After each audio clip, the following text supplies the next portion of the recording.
আজ বাংলাদেশ একটি স্বাধীন সার্বভৌম রাষ্ট্র, কিন্তু এই স্বাধীনতার ইতিহাস দীর্ঘ ও সংগ্রামমুখর।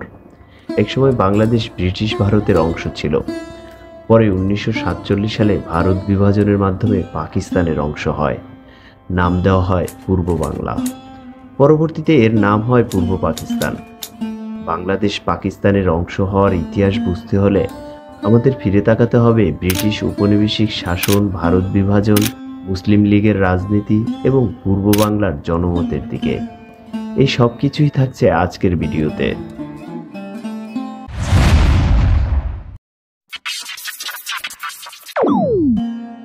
1857 সালে ব্রিটিশ ইস্ট ইন্ডিয়া কোম্পানির শাসনের বিরুদ্ধে ভারতীয় সৈন্যদের বিদ্রোহ সংগঠিত হয়, যা সিপাহী বিদ্রোহ নামে পরিচিত।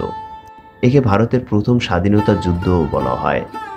এই সিপাহী বিদ্রোহ দমন করার পর ভারতবর্ষ সরাসরি ব্রিটিশ ক্রাউনের অধীনে চলে যায়। ব্রিটিশরা উপমহাদেশ শাসনকালে ডিভাইড অ্যান্ড রুল বা ভাগ করে শাসন করো নীতি গ্রহণ করে। তারা হিন্দু ও মুসলমানদের মধ্যে বিভেদকে উস্কে দেয়। এদিকে সরকারি বা কোম্পানির উচ্চ পদে চাকরিতে ব্রিটিশরা ভারতীয়দের সুযোগ দিত না। এটি ইউরোপীয়দের জন্য সংরক্ষিত ছিল।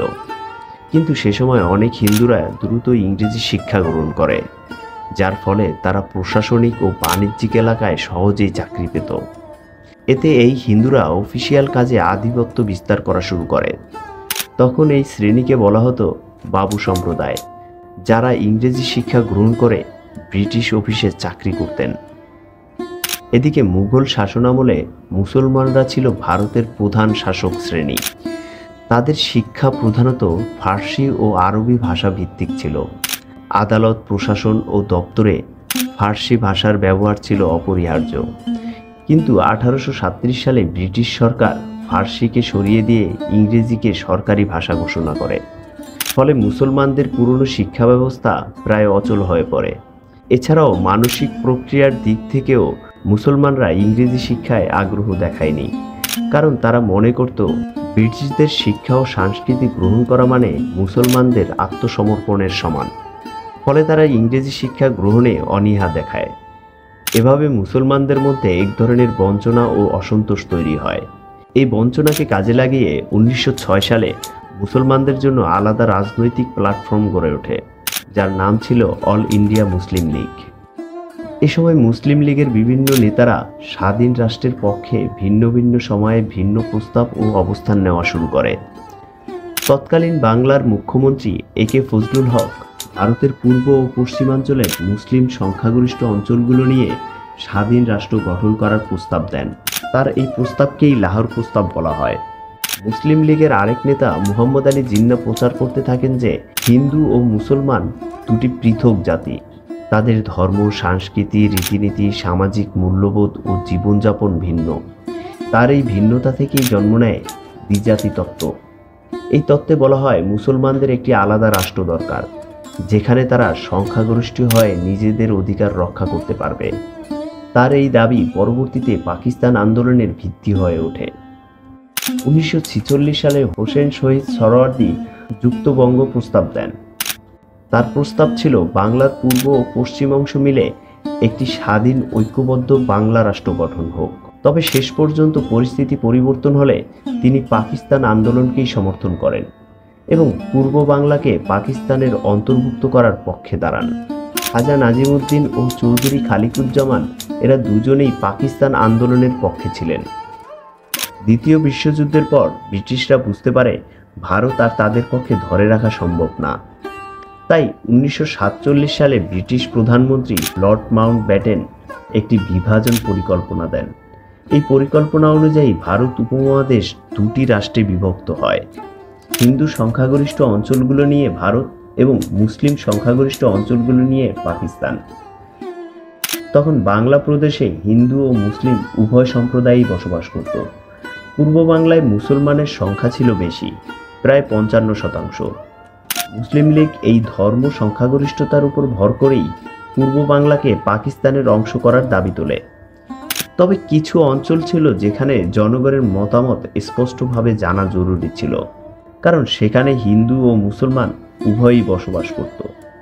তাই 6 জুলাই 1947 সালে বর্তমান সিলেট জেলায় গণভোটের আয়োজন করা হয়।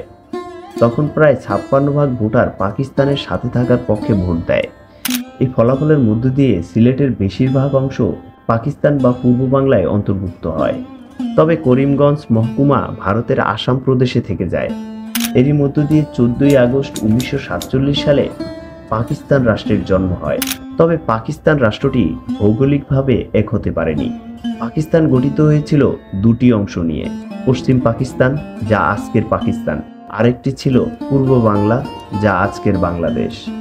প্রথম দিকে এই অঞ্চলের নাম পূর্ব বাংলা হলেও 1955 সালে পাকিস্তান সরকার প্রশাসনিক পুনর্গঠনের মাধ্যমে নাম পরিবর্তন করে রাখে পূর্ব পাকিস্তান। পশ্চিম পাকিস্তান এবং পূর্ব পাকিস্তানের মধ্যে ছিল প্রায় 1600 কিলোমিটার বা 1000 মাইল ভারতীয় ভূখণ্ড। মানে পাকিস্তান ছিল এক দেশ কিন্তু দুইটি অংশে বিভক্ত, যার মাঝে ছিল বিশাল ভারত। মূলত এভাবেই আজকের বাংলাদেশ পাকিস্তানের সাথে যুক্ত হয়। যদিও ধর্মের ভিত্তিতে পূর্ব বাংলা পাকিস্তানের অংশ হয়েছিল, কিন্তু এই দুই অংশের মধ্যে অনেক বড় পার্থক্যও ছিল। পূর্ব বাংলার মানুষ বাংলা ভাষায় কথা বলতো, তাই পশ্চিম পাকিস্তান উর্দুকে রাষ্ট্রভাষা করার চেষ্টা করলে 1952 সালে ভাষা আন্দোলনের সূত্রপাত হয়। এছাড়াও তখন পূর্ব পাকিস্তান পাট ও কৃষিপণ্যের মাধ্যমে বৈদেশিক মুদ্রা অর্জন করত, কিন্তু উন্নয়ন ব্যয় হতো পশ্চিম পাকিস্তানে, কারণ পূর্ব পাকিস্তানে জনসংখ্যা বেশি হলেও রাজনৈতিক ক্ষমতার কেন্দ্র ছিল পশ্চিম পাকিস্তানে। এছাড়াও পূর্ব বাংলার সাহিত্য, সঙ্গীত ও সংস্কৃতি ছিল বৈচিত্র্যময়, যা পশ্চিম পাকিস্তানে ছিল না। পূর্ব বাংলা পাকিস্তানের অংশ হওয়ার ফলে কিছু ইতিবাচক পরিবর্তন হলেও মূলত বৈষম্য, শোষণ ও সাংস্কৃতিক দমননীতি সামনে চলে আসে। যেমন 1952 সালে ভাষা আন্দোলন, রাজনৈতিক অধিকার আন্দোলন, 1966 সালে 6 দফা আন্দোলন এবং 1970 সালের নির্বাচনে আওয়ামী লীগের বিজয় উপেক্ষা করা। এসব মিলেই পূর্ব পাকিস্তানের মানুষ ধীরে ধীরে স্বাধীনতার দাবি তোলে। অবশেষে 1971 সালের মুক্তিযুদ্ধের মাধ্যমে বাংলাদেশ স্বাধীন রাষ্ট্রে পরিণত হয়। আর এরই মধ্য দিয়ে আমরা পেয়েছি একটি স্বাধীন সার্বভৌম রাষ্ট্র এবং একটি লাল সবুজের পতাকা।